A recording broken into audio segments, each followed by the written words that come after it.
জামদানির যে একদম ট্রেডিশনাল পাটটা ব্যবহার করা হয় সেই করলা পাড়ই আমরা ব্যবহার করেছি। করলা পাতা বলা হয় বা করলা পাড়, আপনি আমি যে কোনো শব্দই ব্যবহার করতে পারেন, তো করলা থাকলেই হবে।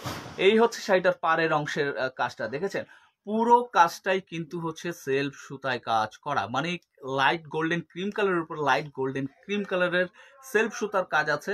পাশাপাশি এখানে গোল্ডেন, একদম অ্যাকচুয়াল গোল্ডেন জরি সুতার কাজ করা আছে। দুই পাশে পোনা আছে, খেয়াল করে দেখেন, এই যে এক পাশের পোনা, এই যে আরেক পাশের পোনা, দুই পাশের পোনা আছে। খুব স্টাইলিশ এবং খুবই লাইট ওয়েটের একটা শাড়ি। যেহেতু এটা লাইট ওয়েটের শাড়ি, তার মানে হচ্ছে এটা খুবই চিকন সুতায় বোনা। এবং এই শাড়িটা আপনি 280 গ্রাম হবে না। যদি একটা নিত্যিতে বা ওয়েট মেশিনে শাড়িটা আপনি মাপতে যান, তাহলে দেখবেন যে 280 গ্রামও হবে না, এত হালকা ওজনের শাড়ি। ওকে, ডিজাইনটা খুব সুন্দর একটা ডিজাইন, একটা সিম্পলিসিটি ব্যাপার আছে ডিজাইনটার মধ্যে।